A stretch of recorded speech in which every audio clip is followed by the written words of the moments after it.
Everyone, good morning, welcome to my channel. চলো দেখাই তোমাদের আমার নেক্সট শাড়ি। এটা হচ্ছে আমার নিজের কেনা, মানে সবাই আশা করি বুঝতে পারছো এটা অ্যাকচুয়ালি এটা অফলাইন থেকে কেনা নয়, এটা অনলাইনে কেনা। সবাই আশা করি বুঝতে পেরেছো।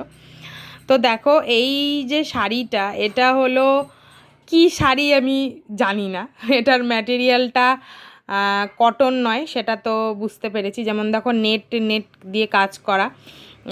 এটা আমি একদিনও পরিনি, এটা একদম নতুনভাবে আছে। আর এটার পাড়টা দেখো এরকম ব্ল্যাক দিয়ে শুধু পাড়টা আছে, আর পুরো শাড়িটা এরকম নেট দিয়ে আর কি ফ্লোরাল মোটিভে গেছে। আর এরকম নেট নেট নেট নেট, মানে যেখানে ফ্লাওয়ার নেই সেখানে এরকম নেট নেট আছে। তো পুরো শাড়িটাই এরকম, আমি পুরোটা আর কি খুলে দেখাবো। দেখো পুরো শাড়িটাই এইরকমই, আর আঁচল বলে যে আলাদা কিছু সেটাও না। আর এটা এরকমই। এই শাড়িটা যাবে আমি নেক্সট স্টাইল করব, তোমাদের সাথে অবশ্যই শেয়ার করব। এই শাড়িটা কার কার পছন্দ হলো আমাকে কমেন্টে জানাও।